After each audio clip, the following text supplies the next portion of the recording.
बिस्मिल्लाहिर्रहमानिर्रहीम अल्हम्दुलिल्लाहि रब्बिल आलमीन व बिही नस्तईन व सल्लल्लाहु व सल्लम अला सय्यिदिल अंबिया'i वल मुरसलीन व अला आलिहि व अस्हाबिहि अजमाइन व मन तबिअहुम बि इहसान इला यौमिद्दीन अम्मा बाद। आज का जो मौजू है ये काफ़ी दिनों तक चलेगा। ये अरब हुकूमतें और सरदारियाँ,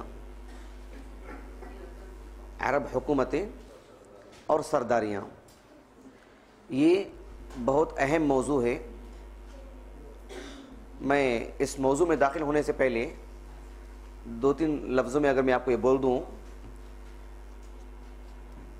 कि कुरान मजीद को समझना यह हमारे लिए फ़र्ज़ रखा अल्लाह ताला ने।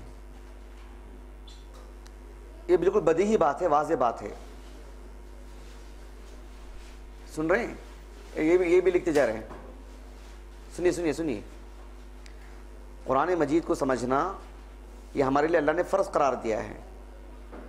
आप सल्लल्लाहु अलैहि वसल्लम की अहादीस मुबारका को पढ़ना ये हमारे लिए आयन ज़रूरी है। आपको थोड़ी देर के लिए ऐसे महसूस होगा कि जैसे इससे पहले भी मैं आपको बता चुका हूँ कि नबी करीम सल्लल्लाहु अलैहि वसल्लम के पैदा होने से 2000 साल पहले उस वक्त की अरब में क्या क्या सियासत थी, कौन कौन सी कौमें थीं, कुरान मजीद को समझने के लिए उसका बराह रास्त क्या ताल्लुक़ है। एक सवाल पैदा होगा। आप जब ये सब पढ़ेंगे मैं आपको इंशाअल्लाह इसके बाद बतलाऊँगा। एक सफ़ा या एक मौजू पढ़ाने के बाद मैं आपको समझाऊँगा कि इस मौजू को समझने के बाद कुरान मजीद का कौन सा हिस्सा है जो इसके बगैर नहीं समझा जा सकता। अगर कोई ये नहीं पढ़ेगा, मिसाल के तौर पर अरब हुकूमतें और सरदारियाँ, ये कोई नहीं पढ़ेगा तो कुरान मजीद का एक बहुत बड़ा हिस्सा वो हरगिज़ में नहीं समझ पाएगा, गरचे कि उसे नूह अलैहिस्सलाम की उम्र ही क्यों ना मिल जाए, उसे उम्र नूह मिल जाए। अरब हुकूमतें और सरदारियाँ और इससे पहले वाला जो मौजू था या इसके बाद का जो मौजू आएगा, आपकी विलादत से पहले के जो भी हालात हैं वो नहीं पढ़ेगा। कुरान मजीद का कम अज़ कम 40 से 50% हिस्सा समझ में नहीं आएगा इसको। ये पक्की बात है। ये जिसे कुरान मजीद का 40-50% हिस्सा नहीं समझना है वो छोड़ दे इसको। इसकी अहमियत बताने के लिए बोल रहा हूँ आपको। मैं आपको अमली तौर पर बतलाऊँगा भी इंशाअल्लाह कि ये पढ़े हमने। अभी एक सफ़ा पढ़ा करके आपको बतलाऊँगा कि इसका फ़ायदा हमको कुरान पढ़ने में कहाँ है, कौन से हिस्से हैं जो ये पढ़े बगैर हमको वो समझ में नहीं आते, वो मैं आपको आगे बतलाऊँगा इंशाअल्लाह। तो पहले हम लोग एक सरसरी नज़र पढ़ लेंगे, उसके बाद मैं आपको पॉइंट्स की शक्ल में लिखा दूंगा कि इसमें हमको कितनी बातें मिली हैं, फिर उसके क्या फ़वाइद हैं, कुरान और हदीस समझने में कितनी मदद मिली है ये पढ़ने से, वो तीसरे मरहले में बतलाऊँगा। पहले हम लोग इंशाअल्लाह जितना समझना है उतना एक मरतबा पढ़ लेंगे। चलिए किताब खुलिए, शुरू करूँ जी। अरब हुकूमतें और सरदारियाँ, यानी शेख ने एक दूसरी बात बतलाई। अल्लाह के रसूल सल्लल्लाहु अलैहि वसल्लम की सीरत को पढ़ने से पहले एक दूसरी बात जो समझने की है वो ये कि आप अलैहिस्सलातु वस्सलाम की नबूवत ही नहीं बल्कि विलादत से पहले भी अरब में कौन कौन सी हुकूमतें थी, कितनी हुकूमतें थी और कितनी तरह की हुकूमतें थी, वो हमको जानना है। मैं आपको इंशाअल्लाह पॉइंट्स की शक्ल में लिखाऊंगा। आप जरा सुनिएगा मेरे साथ रहिए आप। मैं आपको लिखवाऊंगा इंशाअल्लाह। इस सबक में हमको कितने अहम बातें मिली हैं वो आपको मैं निकात की शक्ल में लिखाऊंगा इंशाअल्लाह, इमला करवाऊंगा। सुन ले एक मरतबा, बेहतर रहेगा कि अरब की कितनी हुकूमतें और किस तरह की हुकूमतें थी वो इसमें बतला रहे हैं। और बिलखुसूस शेख ने जो बात लिखी है, अल्लाह के रसूल सल्लल्लाहु अलैहि वसल्लम के विलादत से कुछ पहले, यानी आपकी नबूवत के वक्त क्या हाल था, किस किस तरह की हुकूमतें हैं, वो उस पर गुफ्तगू कर रहे हैं। वो ये जरा ध्यान में रखिए। चलिए अभी सुनिए। इस्लाम से पहले अरब के जो हालात थे इन पर गुफ्तगू करते हुए मुनासिब मालूम होता है कि वहाँ की हुकूमतों, सरदारियों और मज़ाहिब व अदियान का भी एक मुख्तसर सा खाका पेश कर दिया जाए ताकि ज़ुहूर इस्लाम के वक्त जो पोजीशन थी वो बआसानी समझ में आ सके। यानी अल्लाह के रसूल को जिस दिन नबूवत मिली सल्लल्लाहु अलैहि वसल्लम, उस वक्त या उस वक्त से कुछ पहले आपकी नबूवत मिली तो उस वक्त के हालात क्या थे, क्या पोजीशन थी अरब की, किस किस तरह की हुकूमतें थी जब आपको नबूवत मिली, क्या हालात थे सियासी एतबार से जब आपको नबूवत मिली।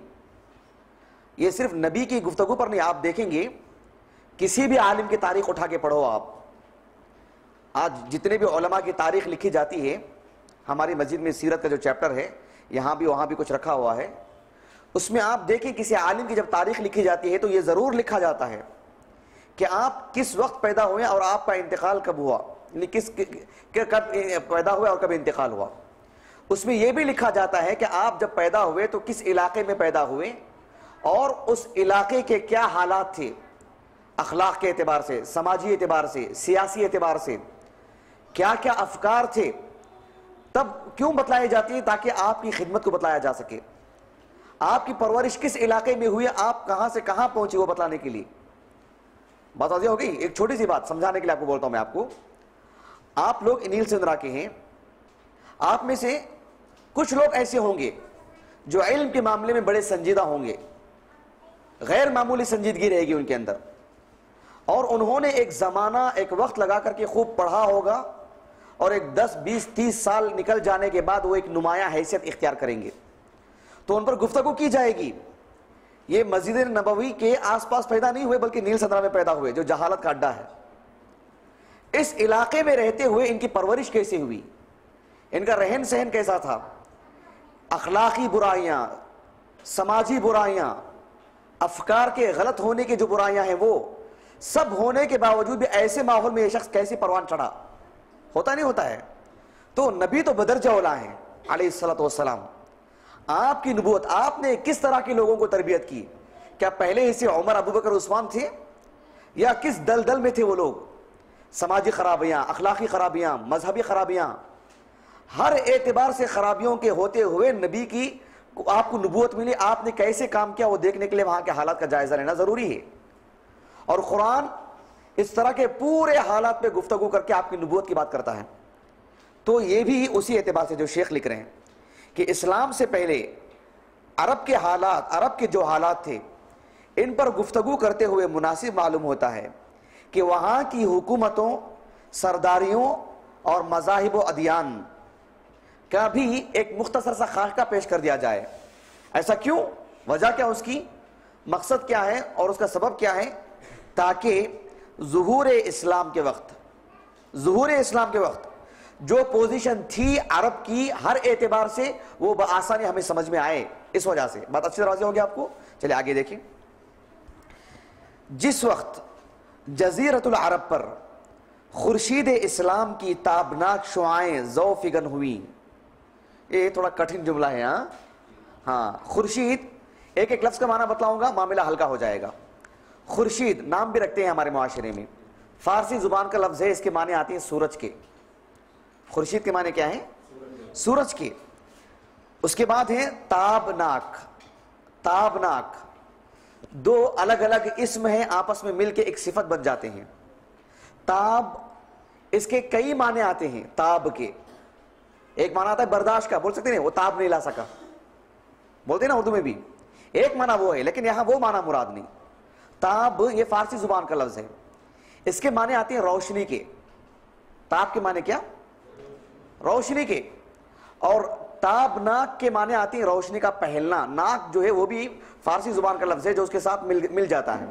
जैसे हम उर्दू में बोलते हैं नहीं, इबरतनाक, खतरनाक, अफसोस नाक, समझ रहे ना। हाँ, नाक हमारे चेहरे का जो हिस्सा है वो नाक मुराद नहीं। हाँ, ये पूरा मुकम्मल एक इस्म बन जाता है, एक सिफत बन जाती है वो। उसके माने आते हैं रोशनी का बिखेरना, रोशनी के माने में, रोशनी के फैलने के माने में। यहां देखिए, जिस वक्त जजीरतुल अरब पर खुर्शीद इस्लाम की ताबनाक शुआएं, शुआएं शुआ मालूम है जी, ज़ौ फिगन, फिगन वो अफगुन है असल में। फिगन के माने आते हैं गिरना, असल में फिगन के माने क्या है, गिरना। ज़ौ रोशनी, ज़ौ के माने रोशनी, तो वो फिगर बोलते हैं रोशनी का गिरना। मतलब क्या है, यानी ये बतलाना चाह रहे हैं कि कोई बस्ती है, कोई बस्ती है, बिल्कुल अंधेरा छाया हुआ है, सब अंधेरे में, क्या कहां है नहीं मालूम, कौन गिरेगा कौन मरेगा, कहां कुछ हो रहा है कुछ नहीं मालूम। एक अचानक सुबह होती है, सूरज तुलू होता है, उसकी रोशनी से हर चीज का रंग मालूम होता है, कैसे संभल के रहना है वो मालूम होता है, कौन कहां है वो मालूम होता है। वैसे पूरी दुनिया अंधेरे में थी, गोया कि इस्लाम एक सूरज बन के जो तुलू हुआ और सब पर रोशनी लेकर के आया कि इस रोशनी के मुताबिक जीना चाहिए करके, वो ताबीर है। वो समझ में आ गया अभी आपको जी?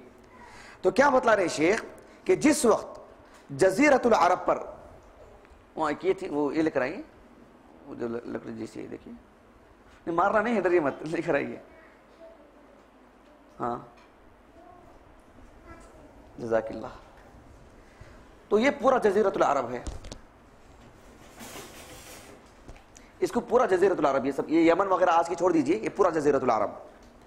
देखिए जिस वक्त जजीरतुल अरब पर खुर्शीद इस्लाम की ताबनाक शुआएं ज़ौफ़िगन हुई, यानी जिस वक्त इस्लाम का सूरज तुलू हुआ और पूरे अंधेरे छट गए, वो बोलना चाह रहे हैं। हाँ जी, वहां जब जजीरतुल अरब पर इस्लाम आया तो उस वक्त वहां पर दो किस्म के हुक्मरान थे।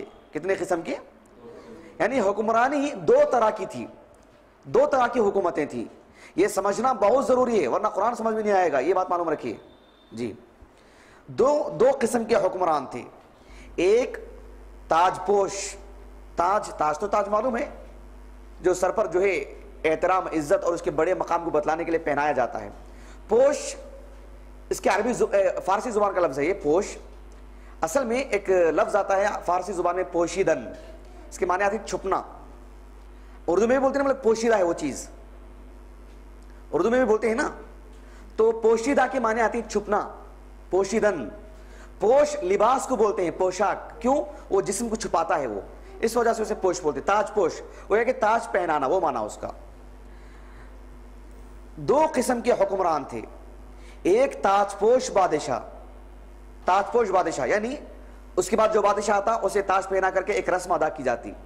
मुस्तकिल एक हुक्मरान जो दर हकीकत मुकम्मल तौर पर आजाद व मुख्तार न थे। यानी मतलब ये कि दो तरह की हुकूमतें थी। एक हुकूमत वो थी, एक हुक्मरान वो थे जो ताजपोशी होती थी उनके पास दूसरा बादशाह, उनके पास तीसरा बादशाह, लेकिन बादशाहत जरूर थी, आजाद बादशाहत नहीं थी, आजादाना माहौल नहीं, मुख्तार नहीं थे, वो मुख्तार नहीं थे, बल्कि उनके पास हुकूमत जरूर थी लेकिन किसी के मातेहत थे। आज भी दुनिया में है ना, खैर धीरे धीरे धीरे मुल्क आजाद होते जा रहे हैं। ब्रिटानिया का जो मामला था जंग आज़िम अव्वल और सानी के बाद, जो बहुत सारी ब्रिटानिया के तहत बहुत सारी हुकूमतें थी ना रूस के तहत, और बहुत सारी हुकूमतें आज भी हैं, मुस्तकिल हुकूमत है लेकिन रूस के तहत हैं, मुस्तकिल हुकूमत है लेकिन ब्रिटानिया के तहत थे उस माने में। तो मुस्तकिल हुकूमत होते हुए भी वो किसी के ज़ेरे निगरानी थे। वो कौन थे वो बाद में गुफ्तगू करेंगे इंशाअल्लाह। एक ताजपोश बादशाह जो दर हकीकत मुकम्मल तौर पर आज़ाद व मुख्तार न थे, और दूसरे कौन, दूसरी हुक्मरानी कौन सी थी? दूसरे वो कबाइली। कौन थे? कबाइली सरदार, जिन्हीं इख्तियारात व इम्तियाज़ात के एतबार से वही हैसियत हासिल थी जो ताजपोश बादशाहों की थी। यानी जिस तरीके से ताजपोश बादशाह एक बादशाह था, वो उसके बहुत सारे इख्तियारात रहा करते थे, कुछ इम्तियाजी मसाइल थे उनके, वैसे ही जो सरदार, कबाइली सरदार, ये पूरे फैले हुए थे कबाइली सरदार, उनका मामला भी ऐसे ही था। पूरे कौम के एक सरदार तो एक सरदार, लेकिन एक जायद, एक एक्स्ट्रा जो खुसूसियत सरदार के, कबाइल के सरदारों को मिल चुकी थी, जो हुकूमतों को नहीं मिल चुकी थी, वो क्या थी आगे बयान कर रहे हैं। लेकिन उनकी अक्सरियत को एक मजीद इम्तियाज ये भी हासिल था कि वो पूरे तौर पर आज़ाद व खुद मुख्तार थे, मुकम्मल तौर पर खुद मुख्तार, किसी का दबाव नहीं, किसी का टेंशन नहीं, किसी की दखल अंदाजी नहीं, कोई उनमें आने की दिलचस्पी भी नहीं लेता था। लेकिन जो हुकूमतें थी अरब में, वो हुकूमत जरूर थी लेकिन किसी के मातहत। लेकिन कबाइली जो सरदारियां थी वो आज़ाद, एक कबीले का सरदार, कोई और उसमें आके दखल अंदाजी नहीं करेगा, बिल्कुल आज़ाद, जो चाहेंगे वो करेंगे वो उस माने में। चलिए उसके बाद ताजपोश हुक्मरान कौन कौन थे? ताजपोश हुक्मरान वो ये थे। शाहान यमन, मैं आपको इमला करवाऊंगा, सब चीजें तरतीब के साथ एक सफ़े में लिखवाऊंगा इंशाअल्लाह, ताकि आप पूरी चीजें बआसानी समझ सकेंगे, लेकिन मेरे साथ रहिए। ताजपोश हुक्मरान कौन कौन थे? एक शाहान यमन, नीचे का इलाका, शाहान आले गस्सान मुल्क शाम का इलाका ऊपर का मुल्क शाम का इलाका, शाहान आले गस्सान, ये सब ऊपर का हिस्सा, शाहान आले गस्सान। और शाहान हैरा इधर का, ये पूरा ये शाहान हैरा कहलाता है इराक में। बकिया अरब हुक्मरान ताजपोश नहीं थे, यानी बस ये ताजपोश थे, ये ताजपोश थे और ये ताजपोश थे, इसीलिए इनको शाहान और मुलूक और बादशाह का नाम दिया गया है। लेकिन एक और हुकूमत थी हिजाज की, बहुत बड़ी हुकूमत, लेकिन इसमें ताजपोशी का मामला नहीं था, लेकिन वो कबाइल की सरदारियां भी नहीं थी, मुकम्मल हुकूमत थी, ताजपोशी वाला मामला यहां नहीं था, इसलिए उनको अलग किया गया। यहां एक बात मैं आपको ये भी बतला दूं जो गौर तलब बात है, शेख जिन हुकूमतों का जिक्र कर रहे हैं वो ज़ुहूर इस्लाम के वक्त, यानी इस्लाम के इब्तिदा के वक्त यही हुकूमतें थी। लेकिन इस्लाम के इब्तिदा से पहले कुछ और भी हुकूमतें थी, उनमें से एक खास हुकूमत ये बहरीन की, इसका तज़किरा आगे आएगा इंशाअल्लाह, जो शेख यहाँ जिक्र नहीं किए हैं। बहरीन की एक मुस्तकिल हुकूमत थी, लेकिन ज़रा सा फ़र्क क्या था, मुल्क शाम में जो हुकूमत थी बादशाह अरब का होता था, लेकिन किसी की निगरानी में होते वो पूरे अरब की हुकूमत, वो किसके आगे पढ़ेंगे इंशाअल्लाह। एक हीरा की हुकूमत थी, बादशाह अरब का होता था, लेकिन वो किसी की निगरानी में होता था। यमन में भी बादशाहत थी, बादशाहत वहां का होता था, लेकिन किसी और की निगरानी में। लेकिन बहरीन में जो हुकूमत थी, वो हुकूमत तो पूरे अरब के लोग ही थे, लेकिन हुकूमत करने के लिए जो कुर्सी पर बैठता वो फारस का होता था, समझ रहे हैं, वो फारस का होता था। अहादीस पढ़ने के लिए समझ में आएगा आपको, मैं किताबुल इल्म में बताया था, मैं आपको किताबुल इल्म जब हम लोगों ने पढ़ा था। चलिए आगे बताता हूं मैं आपको। सबसे पहले यमन की बादशाहत, उसका तज़किरा आ रहा है, यमन की बादशाहत का। यमन का जो इलाका है आज, ये जो हरे रंग का जो नक्शा है आज के एतबार से जदीद सरहद है वो, वरना यमन एक बहुत बड़ा इलाका है, जो यानी आज यमन का उस दौर में जो यमन के इलाके थे आज सऊदी अरब में है वो, वरना यमन बहुत बड़ा इलाका था उस वक्त भी। यमन की बादशाही अरब आरिबा में से, यानी ये यमन के जुनूब में रहने वालों को अरब आरिबा कहा जाता है, जो पीछे सबक में हम लोगों ने पढ़ा था। अरब आरिबा में से जो कदीम तरीन यमानी कौम मालूम हो सकी वो कौम सबा है। यानी जब यमन की तारीख पढ़ते हैं, यमन में किन किन की हुकूमतें थी, जब तारीख का मुताला करते हुए पीछे जाते हैं, तो आखिरी में जो सबसे बड़ी कौम नुमायां तौर पर हमें नजर आती है, जो अल्लाह के रसूल से सल्लल्लाहु अलैहि वसल्लम कमोबेश 2000 साल पहले, हमारे एतबार से अगर देखा जाए, हमारे एतबार से कमोबेश 3500 साल पहले, गोया कि 4000 साल का आसपास का फासला है। हमारे एतबार से 4000 साल का फासला, अल्लाह के रसूल से सल्लल्लाहु अलैहि वसल्लम 2 या 1500 साल का, बल्कि 2000 समझ लीजिए। वहां से आपके पैदा होने से 2000 साल पीछे जाएंगे, 2000 साल पीछे, तो वहां जो कौम हमें नजर आती है, जो बड़ी कौम, सुपर पावर कौम, जिसकी चलती थी और जिसका एक बाकायदा मामला था और जिसका असर और रसूख था और जिसके चर्चे थे, जिसकी हुकूमत के, वो कौम सबा है। कौन सी कौम? कौम सबा। यानी एक शख्स था, उसका नाम भी सबा था, बाद में एक कौम आई, कौम का नाम भी सबा था। एक शख्स का नाम भी सबा है, एक कौम का नाम भी सबा है, दो अलग अलग चीजें, समझ रहे हैं आप जी। अरब आरिबा में से जो कदीम तरीन यमानी कौम मालूम हो सकी वह कौम सबा है। उससे पहले कौन सी कौम थी सही से मालूम नहीं हो सका, उसमें इख्तिलाफ है, कौन सी कौमें थी, क्या थी, कहाँ थी, कौन उनका सरदार था, कहाँ रहते थे, उनका तर्ज अमल क्या था, नहीं मालूम हो सका। लेकिन पुरानी कौम जो मालूम हो सकी वह कौम सबा है। ऊर यहां आता है, बगदाद का जो इलाका है, बगदाद के ऊपर का हिस्सा है ऊर, जहां इब्राहिम अलैहिस्सलाम की विलादत हुई। ऊर कौसैन में लिखा हुआ है इराक। ऊर से जो कतबात अरबी जुबान में उसे हफरियात बोलते हैं। अभी आसार कदीमा से, खुदाई से जो चीजें निकल के आती हैं ना, तख्तियां, पत्थर में लिखे हुए अशिया, जो किसी तारीख का पता देती हैं, और आज हर हुकूमत के तहत बाकायदा ऐसी टीम मौजूद रहती है, हर हुकूमतों में ऐसा किया जाता है। तो ऊर इराक से जो कतबात बरामद हुई है उनमें 2500 साल कबल मसीह ईसा अलैहिस्सलाम को आसमान पर उठा लिए जाने से तकरीबन 2500 साल पहले, उनसे भी गोया कि आप सल्लल्लाहु अलैहि वसल्लम से 3000 साल पहले, आपकी विलादत से 3000 साल पहले 2500 साल कबल मसीह इस कौम का जिक्र मिलता है। अब वहां के जो कतबात हैं, वहां की जमीन से जो कतबात बरामद हो रही हैं, उसमें कौम सबा की तारीख मालूम हो रही है। असल में मामला क्या है, कौम सबा का जब डैम टूट गया ना, तो जो लोग फैल गए, तो फैलने वाले यहां तक भी जाके फैले, तो उन्होंने यहाँ की तारीख, यहाँ के हवाले, यहाँ के मसाइल, यहाँ की तारीखी चीजें बहुत सारी इनकी थे जो वहां लेकर के गए, या कुछ लोगों ने वहां जाकर के बस गए, तो उन्होंने वहां रहती हुई तारीखी मिट गई, तो वो चीजें भी जमीन में दफन हो गई, जो आज उसको जो है सामने लाया जा रहा है। समझ रहे हैं जी? वरना यहां से नीचे वहां गया ऐसा मामला नहीं है वो जी। और इराक से जो कतबात बरामद हुए हैं, इनमें 2500 साल कबल मसीह इस कौम का जिक्र मिलता है, लेकिन इसके उरूज का जमाना, यानी हुकूमत मिली तो संभल नहीं सकी, संभलने काफी जमाना लग गया।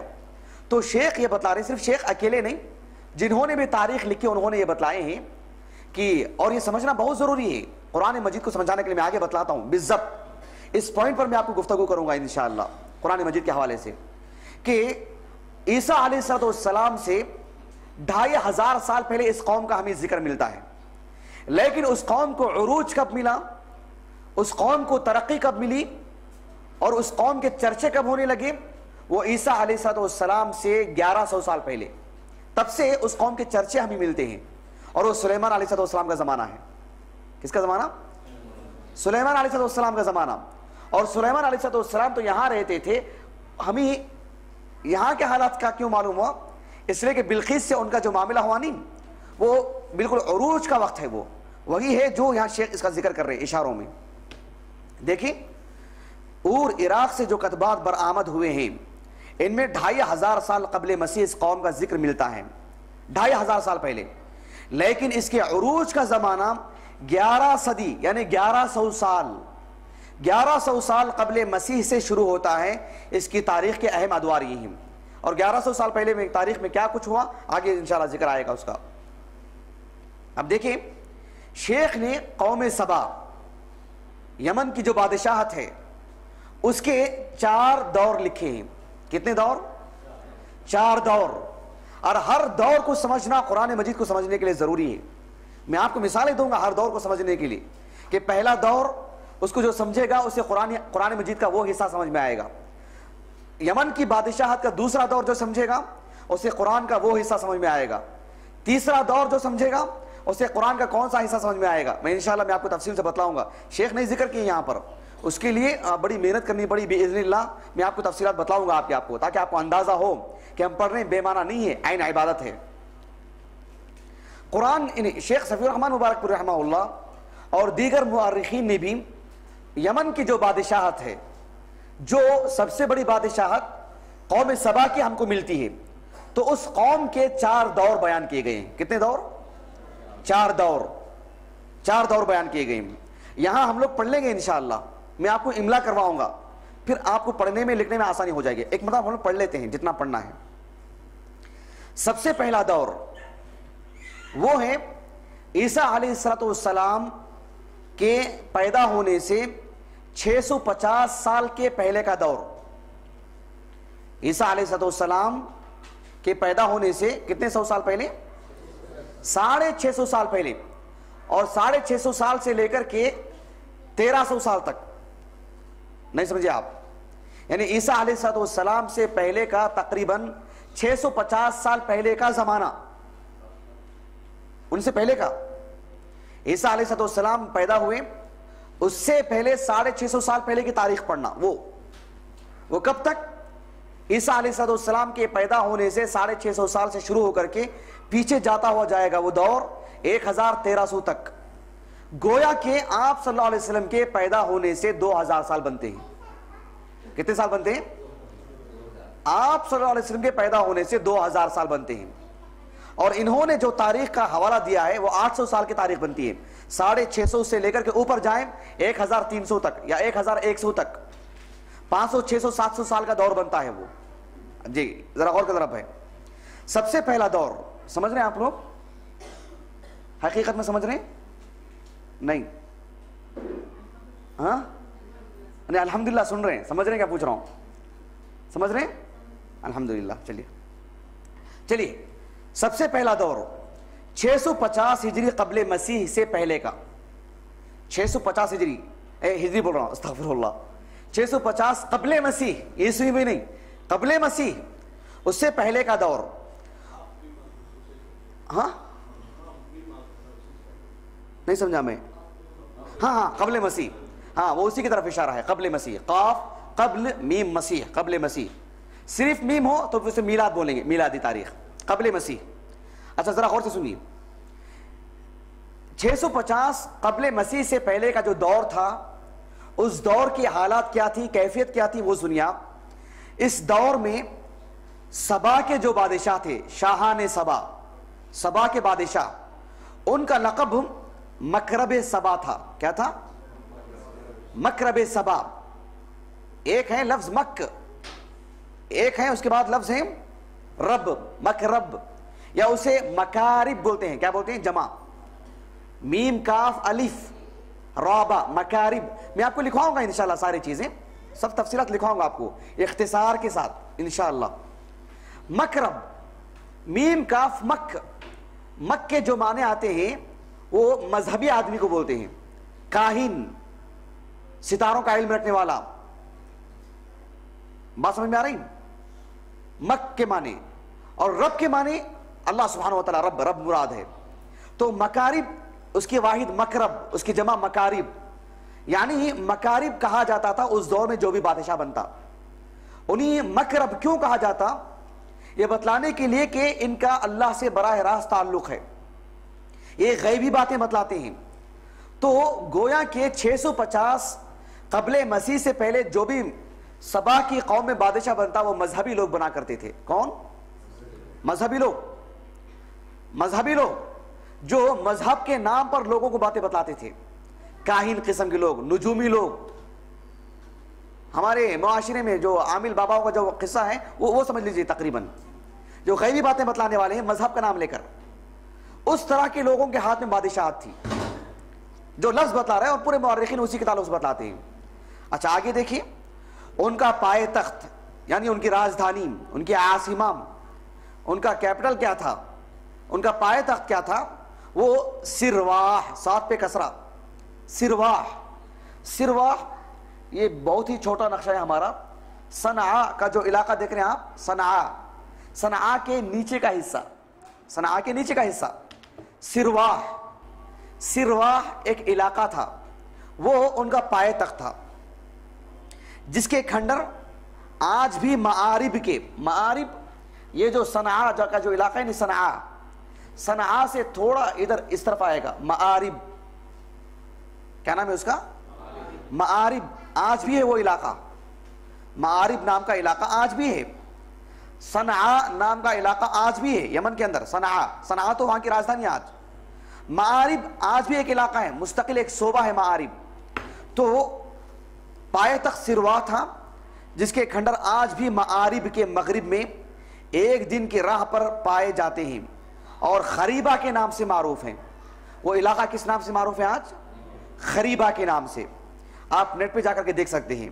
उसके बाद देखिए, उसी दौर में यानी 650 कबले मसीह का जो दौर है, जो पूरे यमन का उरूज का दौर है, कौम सबा का उरूज का दौर, उसी दौर में मारिब के मशहूर बंद की बुनियाद रखी गई, डैम जो बनाया गया उसी दौर में। और आपको यहां ये मैं बतला दूं, डैम एक ही नहीं था, वो 100 से ज्यादा थे जो उन्होंने डैम बनाए थे, 100 से ज्यादा। वो उन्होंने क्यों बनाए, आगे उसकी तफसील आएगी इंशाअल्लाह, उसके आगे उसका जिक्र आएगा। 100 से ज्यादा थे, लेकिन मारिब वो सबसे बड़ा इलाका था उनका, बहुत बड़ा शहर था, और उसमें सबसे बड़ा डैम बनाया गया था। इस वजह से उसकी शोहरत हो गई। वो टूटना गोया कि उनकी पूरी हुकूमत की तहस नहस होने की बात थी। दूसरे भी डैम थे, उनके होना नहीं होना कोई मामला नहीं, ये असल मामला था। इसीलिए कुरान ने इसका जिक्र किया, ये नहीं है तो फिर कुछ भी नहीं है, वरना डैम वो एक ही नहीं था, 100 से ज्यादा थे। ये उसके बाद देखिए, इसी दौर में मारिब के मशहूर बंद की बुनियाद रखी गई, जिसे यमन की तारीख में बड़ी अहमियत हासिल है। कहा जाता है कि इस दौर में सल्तनत सबा को इस कदर उरूज हासिल हुआ, इस कदर तरक्की मिली उनको कि इन्होंने अरब के अंदर और अरब से बाहर जगह जगह अपनी नौ आबादियां कायम कर ली थी। यानी नौ से मुराद सिर्फ नौ नहीं, नौ की आदद, नौ से मुराद नौ नहीं, यानी ये जो हुकूमत थी सल्तनत यमन की इतनी ही नहीं थी, बहुत बड़ी हुकूमत थी। इनकी हुकूमत इतनी ज्यादा तरक्की कर गई, इतना उरूज मिला कि इन्होंने आगे आगे आगे मुस्तकिल एक एक शहर बनाते गए, अपनी कौम को वहां बसाते गए। ऐसे बहुत बड़ी कौमें जो यहां से लेकर के एक रास्ता निकलता मक्का, फिर मक्का से एक शाहरा, एक बड़ा रास्ता निकलता जो यहां तक उन्हें पहुंचाता था, फिर वहां से मिस्र जाते थे। ऐसा क्यों, क्या इन्होंने, इनको इतनी तरक्की मिली, इतनी तरक्की मिली कि इन्होंने नई नई बस्तियां आबाद की मुल्क शाम तक, ताकि इनको मुल्क शाम तक जाने में किसी का डर ना हो, कोई परेशानी ना हो, और शहर की और सफर की सौबत ना हो, मुश्किलात ना हो। यहां से सफर से निकले, किसी और शहर में जाके ठहरे, उनके अपना खून, आगे जाए फिर वहां रहे आखिर तक। और दूसरी बात भी क्या थी, ऐसा इन्होंने क्यों किया, आगे मैं बतलाऊंगा इसको इंशाल्लाह, आगे उसका जिक्र आएगा तफसील के साथ नहीं। और ये इनके रास्तों को समझना, उसको कुरान समझने में कितनी मदद मिलती है वो भी आपको बतलाऊंगा इंशाल्लाह। देखिए आगे बढ़िए। ये एक दौर, उसके बाद दूसरा दौर शुरू होता है, वो है ईसा अलैहिस्सलाम से कबल, यानी 650 कबले मसीह से एक दूसरा दौर शुरू होता है। 650 कबले मसीह से ईसा अलैहिस्सलाम की विलादत से 650 साल पीछे जाए, वहां से एक और दौर, दूसरा दौर शुरू होता है। वो दौर कहां तक आता है, ईसा अलैहिस्सलाम के पैदा होने से 115 साल तक, गोया के पूरा मिलाकर के कितना होता है, कमोबेश 400 साल के आसपास का हिस्सा। ये इनकी हुकूमत थी। इसमें क्या था वो देखिए आप। इस दौर में सबा के बादशाहों ने मकरब का लफ्ज छोड़कर मलिक यानी बादशाह का लक़ब इख्तियार कर लिया। फिर उन्होंने वो लफ्ज छोड़ दिया। उसके बाद आम बादशाहों का दौर आया और वो अपने आप को बतौर लक़ब के मलिक ही बुलाया करते थे, बादशाह के नाम से। और सिरवाह जो उनकी पूरी हुकूमत की राजधानी थी वो भी खत्म हो गई। हमारे हिंदुस्तान में हो नहीं, हिंदुस्तान की तारीफ पढ़ेंगे तो आपको मालूम होगा, दिल्ली हमेशा से हिंदुस्तान की राजधानी रही है, लेकिन जो है मुसलमानों के हुक्मरानों में से एक से जरा सी चूक हुई, औरंगाबाद जो है और उसके नीचे का जो इलाका है निजामाबाद का, वहां जो है पूरे दौलत, पूरे अशिया, पूरी चीजें लेकर के आए। फिर कुछ मामला हुआ, फिर दिल्ली वापस जाना चाहें, पूरे अशिया को छोड़कर जाना पड़ा उनको। तो एक तरह की जो आफतें आई उस दौर में, वो तारीख पढ़ के देखे, बड़ा इबरतनाक वाकया है वो सब। वो तो बहरहाल, तो ये हुकूमतें, कोई जो राजधानियां जो होती हैं वो बदलना कुछ आसान मामला नहीं है। आज जो उमूमन जो अखबार में पढ़ते रहते हैं हम, नहीं ये नहीं वो शहर होना चाहिए, वो नहीं वो शहर होना चाहिए, ये हर दौर का मामला रहा है। ये हर दौर का मामला रहा। जिसकी हुकूमत आती, जो शहर उन्हें पसंदीदा होता है, जहां उनके लिए आसानियां होती, वो उसे अपने सबसे बड़ा और सबसे मुकर्रब शहर बनाना चाहते हैं। बहरहाल देखिए, और सिरवाह के बजाय मारिब को अपना दारुस सल्तनत बनाया। इस शहर के खंडर आज भी सनआ के 60 मील मशरिक में पाए जाते हैं। यानी सनआ इसके मशरिक में काफी दूरी पर मारिब है, उसके खंडरात आज भी सनआ के मशरिकी हिस्से में आज भी पाए जाते हैं। उसके बाद एक तीसरा दौर वो ईसा अलैहिस्सलाम से, आपकी विलादत से 115 साल कबल, 100 साल कबल यानी 115, वहां से लेकर के ईसा अलैहिस्सलाम के आसमान पर उठा लिए जाने के बाद तकरीबन 300 साल तक, तो गोया के कुल मिलाकर के 400 साल की इनकी अपनी हुकूमत थी। एक दौर आया, उस दौर में हुआ क्या, वो बड़ा यानी यमन वालों के लिए बहुत ही आफतों वाला दौर। वो दौर क्या है वो देखिए आप। उस दौर में सबा की ममलकत पर कबीला हिम्यर को गलबा हासिल हुआ। हम लोगों ने पढ़ चुके हैं कि यहां का जो असल जो शख्स था कहतान की औलाद में 2 बड़े कबीले, एक हिम्यर, एक कहलान, एक कहलानी कबीला।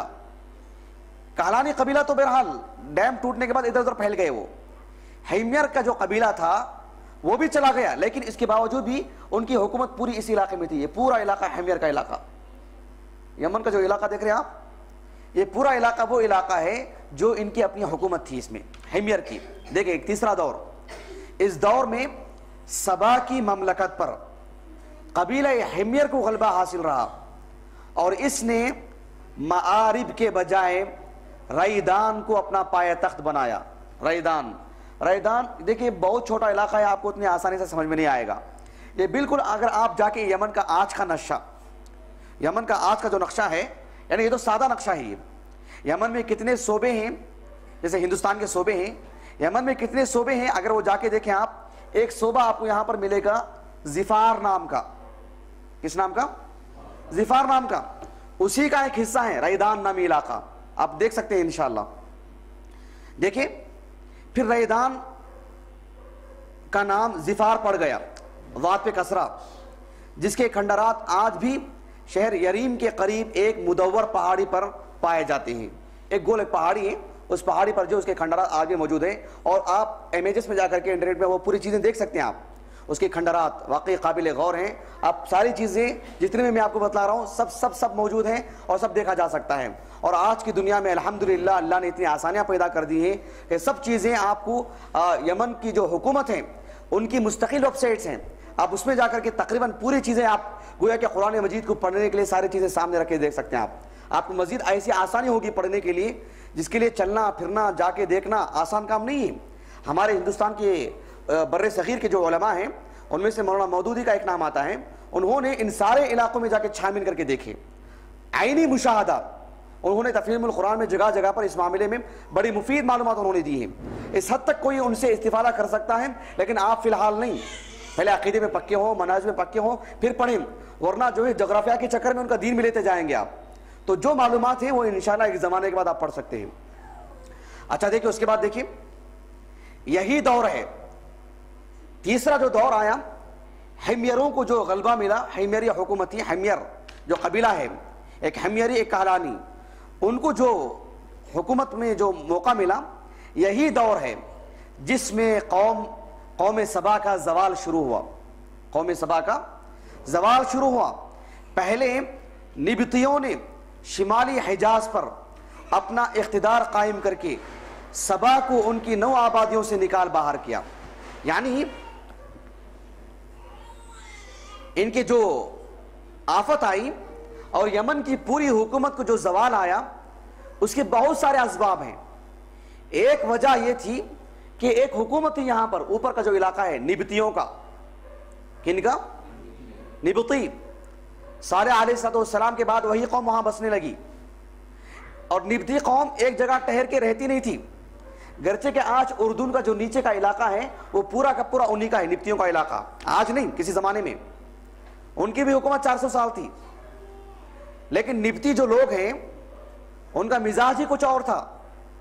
रातों रात किसी बस्ती में जाते, उनको खत्म करते, वहां डेरा लगा लेते, पूरी चीजें खत्म हो गई तो वहां से निकल जाते, किसी और इलाके में जाते, वहां हमला करते और उनको खत्म करते, वहां की चीजें लेते। अजीब इस तरह का मिजाज। तो इन्होंने यमन की हुकूमत का जो पहला दौर है, उन्होंने इतनी तरक्की हासिल की कि बहुत सारी बस्तियां कायम की थी। इन्होंने सबसे पहले उन बस्तियों को तबाह किया। निबती कौमों ने कैसे जवाल आया वो बता रहे हैं, समझ रहे हैं? और इन्होंने जो बस्तियां कायम की, उसमें जो रास्ते बनाए गए, कुरान इतनी तफसीली गुफ्तगू के, इशारों में नहीं, तफसीली गुफ्तगू की कुरान ने उसमें, आगे बताऊंगा इंशाअल्लाह। उसके बाद देखिए, पहले निबतियों ने शिमाली हिजाज पर, यह हिजाज है पूरा, हिजाज का शिमाल का हिस्सा, ये शिमाली हिजाज पर अपना इख्तिदार कायम किया, अपना इख्तिदार कायम किया। अपना इख्तिदार कायम करके सबा को उनकी नौ आबादियों से निकाल बाहर किया। यानी सबसे पहले सबा को वहां से निकाल बाहर किया, वहां से भगाए उनको। फिर रूमियों ने मिस्र, शाम और शिमाली हिजाज पर कब्जा करके इनकी तिजारत के बहरी रास्ते को मखदूश कर दिया। उसके बाद रोम की जो हुकूमत थी, रोम की हुकूमत ने आकर के मुल्क शाम पर कब्जा किया। मुल्क शाम पर कब्जा करके रूम की हुकूमत ने जो आगे का पूरा हिस्सा है, अरब के लोग उस दौर में तुर्की की हुकूमत को, मुल्क शाम के ऊपर का पूरा जो हिस्सा है, उस दौर में अरब के लोग जो उन सबको रूमी कहा करते थे। क्या कहा करते थे? रूमी। तो रूम के जो इलाके के जो लोग हैं, बहुत बड़ी सल्तनत उस दौर की, उन्होंने एक तो ज़मीनी रास्ते से इन पर कब्जा किया और समंदरी रास्ते से मुल्क मिस्र पर उन्होंने कब्जा किया उस दौर में। और इस दौर में कब्जा करके मुल्क यमन का, ये बहुत ज़बरदस्त कीमती रास्ता था मुल्क यमन का। मैं आगे सब पे तफसीली गुफ्तगू करूंगा इंशाअल्लाह, आपको एक अच्छा नक्शा सामने आ जाएगा। यमन वालों के लिए ये जो समंदर का जो रास्ता है बहुत अहम था मामला उनके लिए, तिजारत के लिए। वजह क्या थी? एक तो उन्होंने यहां से लेकर के बहुत सारे रास्ते बनाए, बस्तियां कायम की, ताकि हर तरह की तिजारत करने के लिए उनको आसानी हो। मुल्क शाम तक जो ऐसा सामान लेके मुल्क शाम जाते, मुल्क शाम में तिजारत करते, यहां से मिस्र में तिजारत करते, वहां से पूरा यूरोपीय ममालिक इनका माल जाता था, यमन वालों का। और यहां आगे देखेंगे आप बर्रे सगीर, यानी अफगानिस्तान, पाकिस्तान, फिर हिंदुस्तान, उसके ऊपर चीन, फिर नीचे जाएंगे मलेशिया, इंडोनेशिया। ये सब वो इलाके हैं जो जमीनी रास्ते से हिंदुस्तान के लोग आके यहां तिजारत करते थे, अपने गरम मसाले, अपने सारी चीजें यहां लाकर के दिया करते थे, तिजारत करते थे।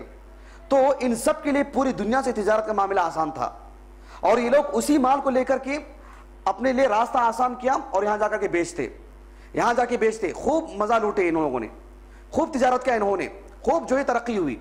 और ये जो समंदर का रास्ता है, सिवाय इनके कोई और इसमें सफर नहीं कर सकता था, इसलिए कि ये सबसे ज्यादा खतरनाक समंदर है। ये मुझे नहीं मालूम है, तारीख में ये बातें मौजूद हैं। इसमें है क्या? इसमें ये बड़ी बड़ी चट्टानें, कश्ती चलाना ये उन्हीं का बस का काम है जो यहाँ के लोग हों, और कहाँ लंगर अंदाज करना वो भी इन्हीं से ताल्लुक। तो ये लोग कश्तियों के जरिए से यहाँ सफर करके अच्छे अंदाज में तिजारत क्या करते थे।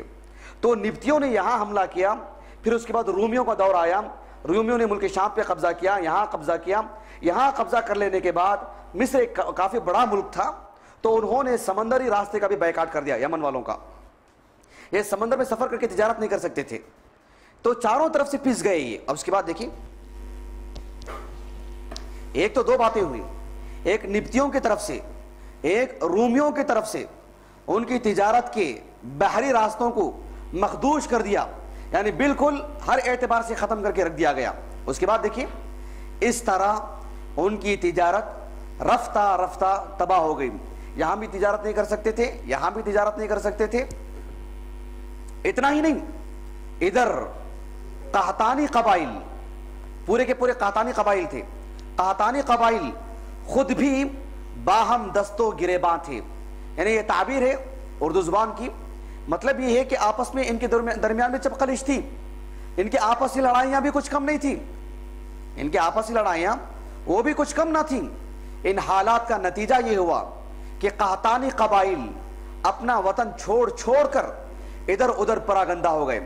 अपना इलाका छोड़ छोड़ कर जो है ना, उस पर खुद कुरान ने कितना जबरदस्त तफसीरा किया वो आगे बतलाऊंगा आपको इंशाअल्लाह। यहां तीन बातें शेख ने बतलाई, एक निब्तियों का हमला, एक रूम वालों का हमला, एक इनकी आपसी लड़ाइयां। एक चौथा भी मामला है जो शेख यहां जिक्र नहीं की है, वो ये है कि इनकी आपसी जब लड़ाइयां तेज हो गई तो हबशा की हुकूमत ने इन पर कब्जा किया, इनकी लड़ाइयों का फायदा उठाया। उसी में से अब्राहा भी दाखिल हुआ, अब्राहा जो दाखिल हुआ वो भी उन्हीं में से। और यहां पर बहरीन की जो हुकूमत थी, जिनमें ईरान फारस का आदमी आके हुकूमत क्या करता था, इन्होंने भी इन पर हमला किया। तो इस एतबार से, हर एतबार से पिस करके रह गई है। ना इनके आपस में रिश्तेदारियां थी, ना कबाइल रह सके, ना इनके कोई इनके घर बाकी रह सके, कोई चीज नहीं। इतना सब होने के अलावा इनका अपना जो डैम था वो भी टूटा, तो पूरी ताकत टूट के रह गई इनकी। बात समझ में आ गई आपको? हाँ, इस वाक़े पर कुरान जो तफसीरा किया है, अल्लाह अकबर, आंखें खोल देने के लिए काफी है। मैं आगे बताऊंगा सब आपको इंशाअल्लाह।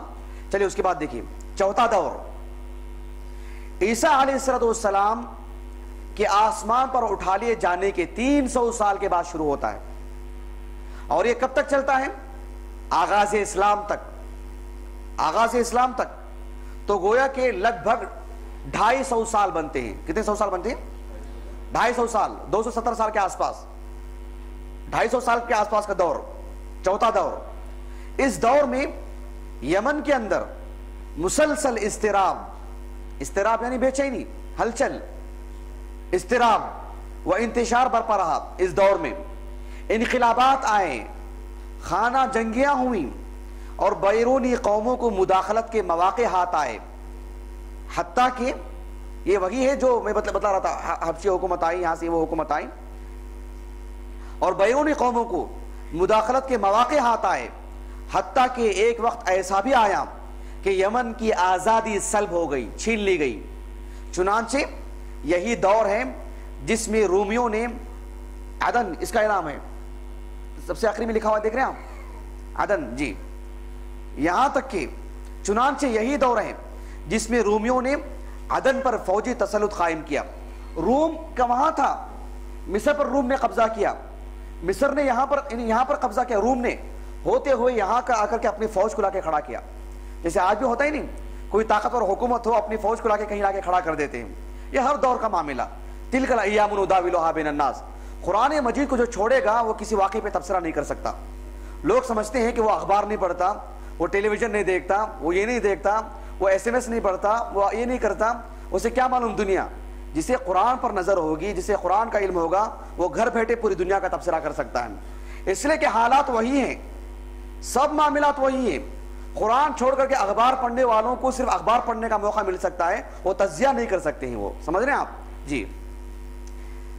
यहां देखिए, चुनांचे यही दौर है जिसमें रूमियों ने अदन पर फौजी तसल्लुत कायम किया और इनकी मदद से हबशियों ने हिमयर व हमदान की बाहमी कशाकश यानी बाहमी लड़ाइयां का फायदा उठाते हुए 340 ईस्वी यानी ईसा अलैहिस्सलाम के आसमान पर उठा ले जाने के 350 साल के बाद का वाकया है। पहली बार यमन पर कब्जा किया, जो मुकम्मल तौर पर यमन पर कब्जा हो गया, जो 378 ईस्वी तक बरकरार रहा।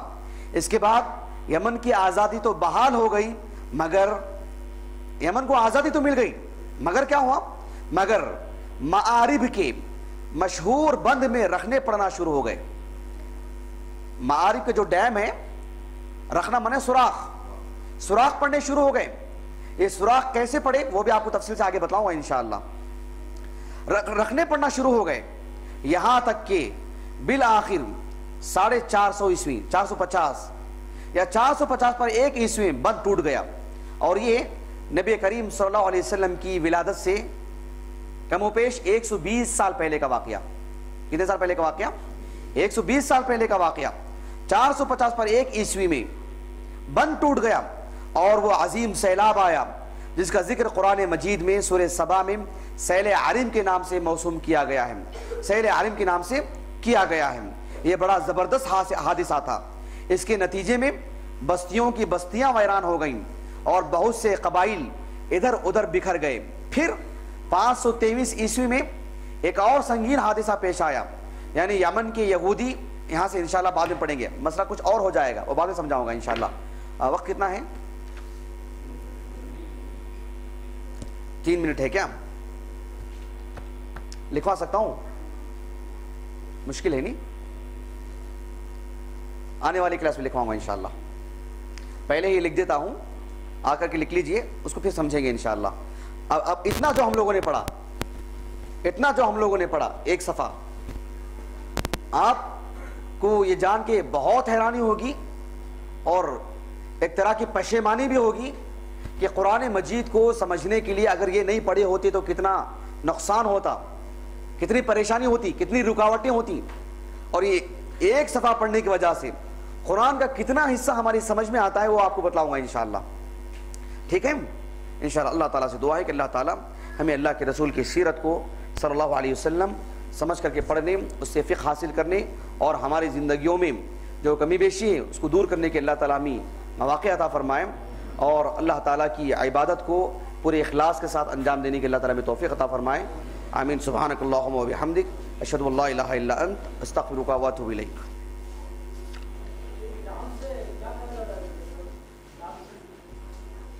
आज क्या फ़ायदा उठाया जा रहा है?